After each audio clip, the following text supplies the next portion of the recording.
ठंड में गरीब ससुराल वालों ने खाया अमीर खाना। माँ, बहुत भूख लग रही है, कुछ खाने के लिए दो ना। 2 दिन से तुमने हमें खाना नहीं दिया है। पहले आप ठंड में हमारे लिए गर्मा गर्म साग, पराठे, पुलाव, हलवा और सूप बनाती थी, लेकिन इस बार तो आप कुछ भी नहीं बना रही हो। आशु, पिंकी बेटा, मैं क्या करूं, मैं भी मजबूर हूं बेटा। घर में खाने को ठीक से एक दाना नहीं है। अपनी माँ पायल की बातें सुन आशु और पिंकी रोते हुए अपनी माँ के गले लग जाते हैं कि तभी वहां पायल का देवर सुमित भागता हुआ आता है। सुमित बेटा, तू इस तरह भागता हुआ क्यों आ रहा है? क्या हुआ? सब ठीक तो है ना? आज मैं फिर से नौकरी ढूंढने गया था, लेकिन कहीं भी नौकरी नहीं मिली। घर में किसी ने भी 2 दिन से खाना नहीं खाया है। रास्ते से आ रहा था तो एक छोटा सा ढाबा देखा, तो वहीं से मैंने ये 2 रोटी चुरा ली। बड़ी मुश्किल से भागता भागता यहाँ आया हूँ। सुमित बेटा, अगली बार तू ये खाना नहीं बल्कि जहर लाना। एक एक घूंट पीकर हम सब लोग इस दर्द भरी जिंदगी को अलविदा कह देंगे। क्या क्या सपने देखे थे हमने, लेकिन सब बर्बाद हो गए। यहाँ तक कि हम लोग 2 वक्त का खाना भी नहीं खा पा रहे। इस कड़कड़ाती ठंड में हम सभी को टूटे हुए इस बेसमेंट में रहना पड़ रहा है। हमने ऐसे क्या पाप किए थे जो भगवान ने हमें ऐसे दिन दिखाए? ये कहते ही सुरेखा की आंखों में आंसू आने लगते हैं। वहीं बाकी घर वाले भी काफी ज्यादा दुखी थे और अपने बीते कल को याद करने लगते हैं। मुझे तो यकीन ही नहीं हो रहा है, अब तक जहां हम उस छोटे से किराए के मकान में रहते थे, अब हम इस बड़े से घर में रहेंगे। आप जैसे हर साल ठंड में हमारे लिए गाजर का हलवा बनाती थी, वैसे इस साल भी बनाना। हम पूरे बिल्डिंग में बांटेंगे। धन्यवाद आपका, जो अपने आधे पैसों में हमें ये फ्लैट दिलवा दिया। बाकी आधे पैसे हम आपको इंस्टॉलमेंट में देते रहेंगे। अरे, इसमें धन्यवाद बोलने की क्या बात है। आप बस हर महीने इंस्टॉलमेंट समय से भर दीजिएगा। पवन और सुमित दोनों भाइयों ने काफी मेहनत मजदूरी करके पैसे जोड़कर पूरे परिवार ने अपना पेट मारकर इस बड़े सी बिल्डिंग में अपने सपनों का घर लिया था। लेकिन उनकी खुशी ज्यादा दिनों तक नहीं रहती। जिस ब्रोकर से पवन ने ये घर लिया था वो फ्रॉड निकलता है और उस फ्लैट का असली मालिक जाकर पूरे परिवार को कड़कड़ाती ठंड में फ्लैट से बाहर निकाल देता है, जिसके चलते अब वो उस बिल्डिंग के बेसमेंट में रहते हैं। अरे बेटा, तू खाना क्यों नहीं खा रही है? वैसे ही इतने दिनों के बाद हमें ये 2 रोटी नसीब हुई हैं। इस ठंड के मौसम में इतनी ठंडी रोटी नहीं खाई जाती, चबाने में बहुत दिक्कत हो रही है। क्या हम इस ठंड के मौसम में कभी ढंग का खाना नहीं खा पाएंगे?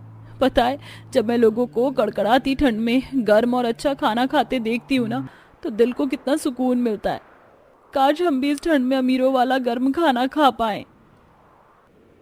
सभी की आंखों में आंसू आ जाते हैं और सभी उस 2 रोटी के 2 निवाले खाकर ही खाली पेट के साथ ही सो जाते हैं। अरे, लंच टाइम हो गया है, तुम दोनों ने अपना टिफिन क्यों नहीं निकाला? हम लोग खाना नहीं लाए हैं, हम आज कैंटीन से खाना खाएंगे। झूठ क्यों कह रहे हो? तुम्हारे बैग में है तो सही टिफिन, देखो मुझे दिख रहा है। पिंकी और आशु के क्लासरूम में पढ़ने वाला शुभम नाम का लड़का उनके बैग से जबरदस्ती टिफिन निकालता है और जैसे ही उनका टिफिन खोलता है तो देखता है कि उनके टिफिन में आधी सूखी रोटी और एक प्याज का टुकड़ा है, जिसे देख शुभम और उसका अमीर दोस्त रोहित दोनों पिंकी और आशु पर हंसने लगते हैं। तुमने तो कहा था कि तुम लंच नहीं लेकर आए, लेकिन तुम्हारे टिफिन में तो इतना टेस्टी खाना है। चलो चलो जल्दी से ये सूखी रोटी और प्याज खाओ, वरना तुम्हारी मम्मी तुम्हें डांटेंगी।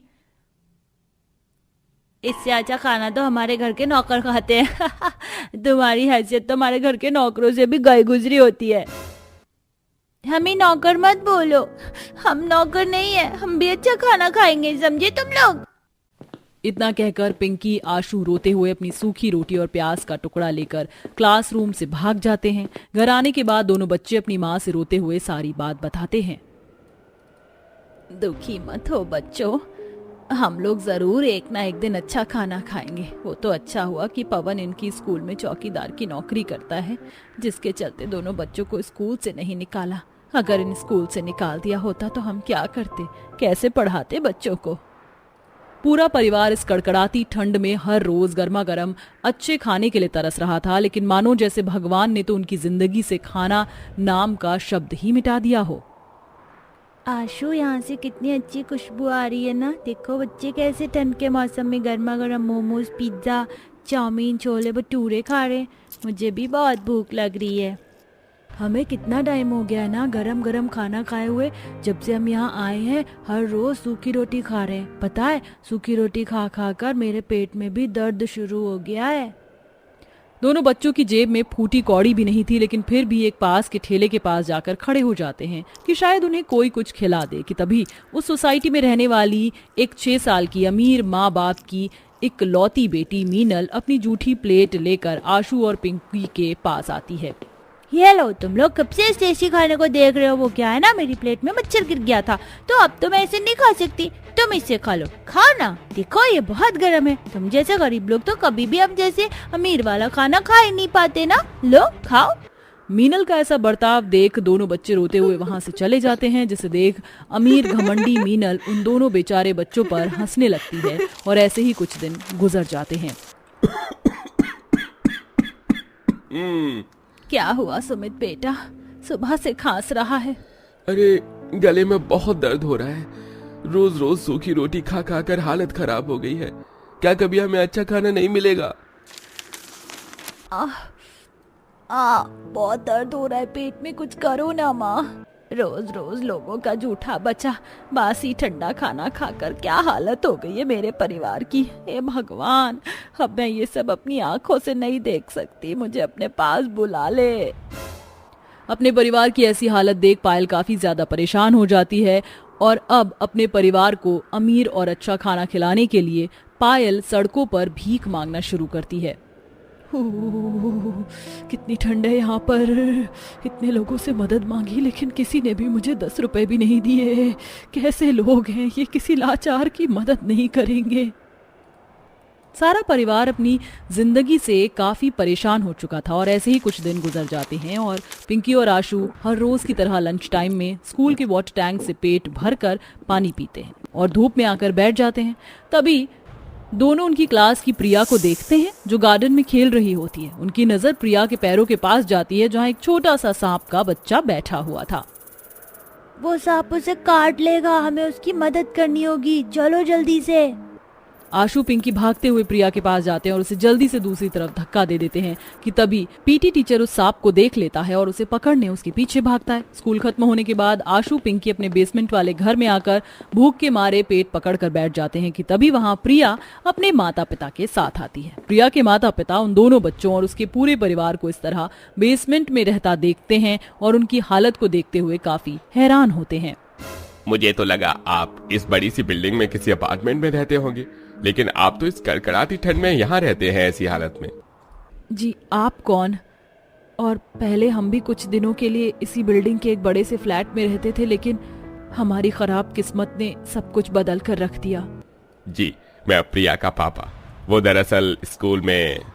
फिर राजवीर आशु और पिंकी की माँ यानी पायल को सारी बात बताता है और पायल भी बेसमेंट में रहने का सार किस्सा बताती है, जिससे उन लोगों को उनकी स्थिति जानकर काफी दुख होता है। आप लोगों के साथ जो हुआ वो बहुत बुरा हुआ। आप लोग सभी मेरे साथ चलिए। राजवीर पूरे परिवार को अपनी बड़ी सी गाड़ी में बिठाकर एक बहुत बड़े रेस्टोरेंट में लेकर जाता है और वहां पर अलग अलग तरह के गरम गरम स्वादिष्ट पकवानों को ऑर्डर करता है, जिसे देख आपने इतना सारा खाना क्यों मंगवाया है? इस ठंड के मौसम में आप लोग जितना गरम और अच्छा खाने के लिए तरसते हैं मुझे सब पता है। मेरी बेटी हमेशा देखती थी कि कैसे आपके दोनों बच्चे स्कूल में हर रोज सूखी रोटी और प्याज लेकर आते थे। आप लोग इसे मेरा कोई एहसान मत समझिए। आपके दोनों बच्चों ने मेरी बेटी की जान बचाई है, उसकी तरफ से बस एक छोटा सा तोहफा है। सारा परिवार डाइनिंग टेबल पर बैठता है और अपने सामने रखा गर्मा गर्म लजीज स्वादिष्ट पकवानों को खाने लगता है। न जाने कितने समय के बाद पूरे परिवार ने अमीरों वाला खाना खाया था, जिसके चलते सभी की आंखों में खुशी के आंसू थे। माँ, यहाँ तो बहुत सारा अमीरों वाला खाना है और गर्म भी है। आलू पूरी, साग, पालक पनीर, मलाई कोफ्ता और गाजर का हलवा भी है। ये तो बहुत ज्यादा स्वादिष्ट है माँ। क्या ऐसा गर्म खाना और महंगा अमीर खाना अब हम रोज खाएंगे? और वो वहाँ क्या है? इसे मशरूम कहते हैं माँ। ये देखो कितना टेस्टी है ना, और गर्मा गर्म तो कितना अच्छा लग रहा है। मैंने तो ऐसा खाना और अमीरों की तरह बैठकर पहली बार खाया है। स्वादिष्ट है बहुत। आप लोग इंसान नहीं बल्कि भगवान हैं। भगवान आप लोगों का बहुत बहुत खुशियां दे। पूरे परिवार वालों को इस तरह सुकून से खाना खाता देख राजवीर और ममता की आंखों में भी आंसू आ जाते हैं, जिसके बाद अब राजवीर अपने कुछ कांटेक्ट की मदद से उस ब्रोकर का पता निकलवाता और गरीब परिवार के सारे पैसे वापस उस परिवार को दिलवाता है और अब उन्हें उन्हीं पैसों में एक अच्छा घर भी दिलवाता है और घर के छोटे बेटे सुमित को एक अच्छी नौकरी भी देता है, जिसके बाद अब वो पूरा गरीब परिवार इस कड़कड़ाती ठंड में हर रोज गर्मा गर्म और अमीरों वाला खाना खाता है। केतकी अपने पति, सास और एक बेटे के साथ छोटे से घर में रहती थी। छोटा परिवार और खुश परिवार था। एक सुबह केतकी अपने बेटे को तैयार करते हुए कहती है, मैं आजकल देख रही हूँ कि तू स्कूल जाने के नाम पर बहुत नाटक करने लग गया है। अरे स्कूल क्यों नहीं जाना होता है? तुझे पता है ना तेरे पिता कितनी मेहनत से तेरी स्कूल की फीस भरते हैं, और अगर तू ऐसा करेगा तो कैसे चलेगा?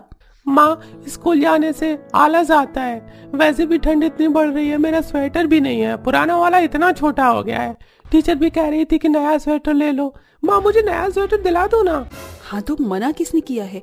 मैं तो तेरा नया स्वेटर दिलवाऊंगी, तो चिंता क्यों कर रहा है? स्कूल का भी और घर का भी नया होगा। सच्ची माँ? अभी हाँ करने के बाद में फिर मना तो नहीं करोगी ना? पिछली बार भी आपने ऐसे हाँ करने के बाद मना कर दिया था और मुझे वही पुराना स्वेटर पहन के स्कूल भेज दिया था। अरे नहीं नहीं, इस बार मैं पक्का मना नहीं करूंगी। अभी तेरे पापा आ जाएंगे ना, वो गए हैं दूसरे शहर, वहाँ से वापस गाँव आ जाएंगे तो हम तेरे लिए नया स्वेटर लेंगे। ये माँ बहुत अच्छी हो, मैं अब कभी स्कूल जाने के लिए मना नहीं करूँगा। ये हमारे साथ क्या हो गया बहू? हम कहीं के नहीं रहे। भगवान ने हमारे साथ बहुत गलत किया। अब हमारा क्या होगा? माँ जी क्या हुआ है? आप इतना रो क्यों रही हैं? मेरा दिल घबरा रहा है। आप मुझे बताइए ना कि आखिर बात क्या है? आप इतना क्यों रो रही हैं? सब ठीक तो है ना माँ जी? कुछ ठीक नहीं है बहू, एक ही रात में हमारा सब कुछ लुट गया। अरे जिस ट्रेन से मनोज घर आ रहा था वो ट्रेन पटरी से उतर गई।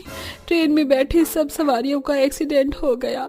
पता नहीं कोई बचा है या नहीं। चल जल्दी बहू। तीनों तुरंत मनोज को देखने के लिए जाने लगती हैं। यहाँ हम अपने बेटे को कैसे ढूंढेंगे? यहाँ पर तो पहले से ही इतनी सारी भीड़ है, इतने सारे लोग जमा हैं।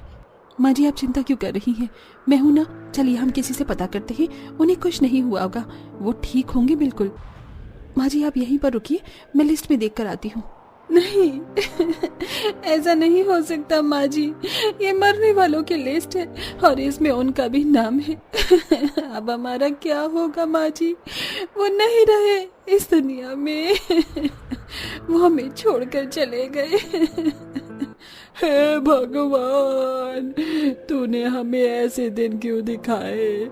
मैं अपने बेटे के बिना कैसे रहूंगी? अपने जवान बेटे की मौत मैं अपनी आंखों से क्यों देख रही हूँ? मैं मर क्यों नहीं गई?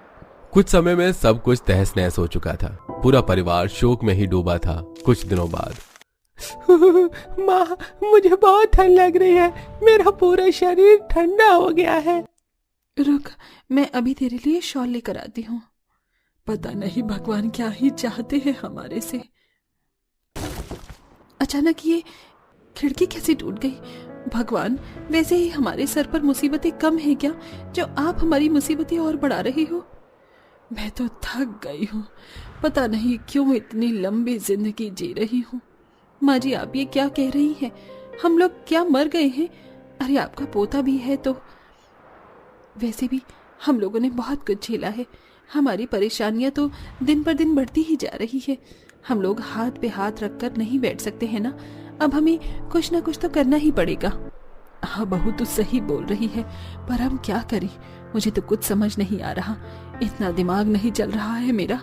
तो ही कुछ बता, जो तू बोलेगी वही करेंगे। अब केतकी को भी कुछ समझ नहीं आता है। कुछ दिन और निकल जाते हैं।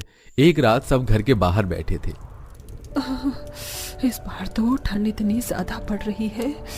आग थोड़ी शांत हो जाए तो हम इस कोयले को अंदर लेकर जाएंगे, थोड़ा गर्माहट हो जाएगी घर में भी। अर्जुन बेटा ऐसे नहीं कहते हैं, तुम्हें अंडा तो खाना चाहिए ना, तुम्हारी तबीयत खराब है। वैसे भी ठंड में अंडा बहुत फायदा करता है, ये लो खाओ इसे। नहीं माँ, मुझे अंडा बिल्कुल भी नहीं पसंद है। उसके अंदर का पीला वाला जो हिस्सा होता है ना, वो मुझे बिल्कुल भी पसंद नहीं है। मैं नहीं खाऊंगा अंडा। माँ, मुझे भी अंडे खाने का मन कर रहा है। वो भी अंडा चाट जो पापा बनाते थे, बहुत अच्छा बनाते थे। मेरा भी वही खाने का मन कर रहा है। माँ जी, हम अंडा चाट भी तो बेच सकते हैं ना। वैसे भी आजकल सर्दियों में हर कोई अंडा तो खाना ही चाहता है, तो फिर हम अंडा चाट ही बेचते हैं ना। वैसे भी अभी हमें काम करने की कितनी ज़रूरत भी है। हाँ बहू तो सही कह रही है। माँ जी, मेरे पास कान की बाली रखी है, उसे बेचकर हम कुछ मुर्गी ले लेते हैं, ताकि हमें बार बार अंडा किसी और से ना खरीदना पड़े। ठीक है बहू। दोनों सास बहू मिलकर अब अंडा चाट बेचने लगती हैं। अंडा चाट ले लो, गर्मा गर्म अंडा चाट। अंडा चाट? अरे ये अंडा चाट क्या होता है? मैंने तो पहली बार सुना है इसके बारे में। अरे जब तक खाओगे नहीं तब तक पता कैसे चलेगा। खाओ ना, तब पता चलेगा अंडा चाट क्या होता है। अरे वाह, ये तो वाकई में बहुत ज्यादा अच्छा है। मैंने पहले तो कभी अंडा चाट खाया नहीं था, लेकिन ये तो पता भी नहीं चल रहा कि ये अंडे का कुछ है। मैंने कहा था ना, अंडा चाट बहुत अच्छा होता है। मानना पड़ेगा, इसमें तो समझ ही नहीं आ रहा है कि मैंने अंडा भी खाया है। वैसे तो मैं अंडे का पीले वाला हिस्सा हटा देती हूँ, वो मैं कभी नहीं खाती, लेकिन इसमें मुझे पता भी नहीं चला कि कब मैंने वो खा लिया। लोगों को सास बहू का अंडा चाट बहुत पसंद आ रहा था। लोग काफी तारीफ भी कर रहे थे और उनकी बिक्री भी काफी अच्छी हो रही थी। बहू, मुसीबत का जो पहाड़ टूटा था हम पर, अब उससे जैसे तैसे उभर तो गए हैं, लेकिन हमारा ये घर। हाँ माँ जी, मैं भी यही सोच रही हूँ, अब हमें अपना घर बनवाना है। माँ, मेरी स्कूल की फीस भी देनी है। हाँ, पहले हम तेरे स्कूल की फीस देंगे, बाकी काम बाद में हो जाएगा। ऐसे ही कई दिन निकल जाते हैं। दोनों का अंडा चाट भी काफी मशहूर हो जाता है। कुछ दिनों बाद दोनों अंडा चाट का ठेला लगा रहे थे कि वहीं एक आदमी आता है। सुनिए, आपके पति का ही नाम मनोज है ना? हाँ जी, कहिए, आप कौन? दरअसल मैं रेलवे कर्मचारी हूँ। जिन भी लोगों का देहांत ट्रेन हादसे में हुआ था उनको मुआवजा दिया जाएगा, 5 लाख रुपए। तो अभी हम इंक्वायरी के लिए आए हैं, जब पैसे का अमाउंट आएगा तब बता देंगे। बहू, भगवान सच में हमारे साथ है। देख, उन्होंने हमारी मुश्किलें कम करने के लिए किसी को भेज दिया। नहीं माँ जी, मुझे ठीक नहीं लग रहा है। हम उनके मरने के पैसे लेंगे? बहू, ऐसे नहीं कहते हैं। अरे अगर मेरा बेटा जिंदा होता ना, तो वो हमें काम करके खिलाता, लेकिन मरने के बाद भी उसने अपने परिवार को अकेला नहीं छोड़ा है। और वैसे भी अगर हम ये पैसे इस्तेमाल करेंगे तो उसे ही अच्छा लगेगा। ठीक है माँ जी। कुछ दिनों बाद रमेश नाम का आदमी आता है। सुनिए, मैं लोगों के बिजनेस में उनकी मदद करता हूँ, जिससे वो अपना काम आगे बढ़ा सके और मुझे भी बेनिफिट हो। जी हम समझे नहीं। देखिए, पैसा मेरा होगा, लेकिन मेहनत आप दोनों की होगी, और उसका प्रॉफिट जितना भी निकलेगा वो हम दोनों का होगा। इसलिए आप स्टार्टअप करेंगे और उसमें पैसे मैं लगाऊंगा। जिन लोगों का बिजनेस मुझे कुछ अलग यूनिक लगता है, मैं उनको ही सपोर्ट करता हूँ। माँ जी, वैसे इसमें कुछ बुराई तो है नहीं। हमारे पास इतने पैसे तो है नहीं, और ठंड में यहाँ इतनी मुश्किल भी होती है रेडी पर। देख लीजिए, मैंने तो ऑफर दिया है, आगे आपकी मर्जी है। जी ठीक है। तो फिर ठीक है, मैं पूरे लीगल डॉक्यूमेंट बनवाता हूँ। इसके बाद हम ये काम शुरू करते हैं। कुछ ही दिनों में दोनों सास बहू का नया स्टार्टअप भी शुरू हो जाता है, अंडा चाट का, जो कि काफी जोरों शोरों से चल रहा था। माँ जी, मैंने सोचा नहीं था कि कभी हमारा अंडा चाट इतना मशहूर हो जाएगा। लोगों को पसंद आ रहा है। बहू, ये सब तेरी वजह से ही हुआ है। सब कुछ अच्छा चल रहा था। कुछ दिनों बाद मनोज अपने घर वापस आता है। आप जिंदा हैं? हमें तो लगा आप नहीं रहे। तू अब तक कहाँ था? हमें तेरी खबर मिली कि तू मर गया है ट्रेन हादसे में। मौत के मुंह से ही आया हूँ। दरअसल उस हादसे में मैं खाई में गिर गया था। अगर मैं वहीं कहीं होता तो मेरा पता होता, लेकिन खाई में गिरने की वजह से मेरा कुछ अता पता नहीं चला। मुझे जैसे ही होश आया तो मैं यहाँ पर आ गया। जी, यहाँ पर मुआवजे के पैसे के लिए आए हैं। नहीं, हमें कोई मुआवजे के पैसे नहीं चाहिए। मुझे मेरा बेटा मिल गया, इससे ऊपर हमारे लिए पैसे नहीं है। आप लोगों को कोई गलतफहमी हुई थी, मेरा बेटा मरा नहीं है। वैसे हमें खुशी है कि आपका बेटा जिंदा है, लेकिन मैंने ऐसे कई लोगों को देखा है कि झूठ बोलकर वो पैसे रख लेते हैं, लेकिन आपने झूठ बोलने के बजाय सच को चुना। मुझे ये देखकर अच्छा लगा। अब हमारे पास अपना काम भी है मनोज जी, अब आपको कहीं जाने की जरूरत नहीं है। आपको पता है, आपका बनाया हुआ अंडा चाट अब हर घर में मशहूर है, हम सास बहू के नाम से। लेकिन अब इसके असली ओनर आप आ गए हो। अब आप ही बेचना उसे। अब हमारी अपनी दुकान भी है। केवल मैं नहीं, हम सब, क्योंकि जो बिजनेस है वो मेरा खड़ा हुआ किया हुआ नहीं है, तुम दोनों सास बहू का किया हुआ है। मैं जब यहाँ आ रहा था तो मुझे कई लोगों से सुनने को भी मिला था अंडा चाट के बारे में। बहुत खुशी हुई सुन के। इसी के साथ अंत में सास बहू का अंडा चाट भी मशहूर हो जाता है और सब ठीक हो जाता है।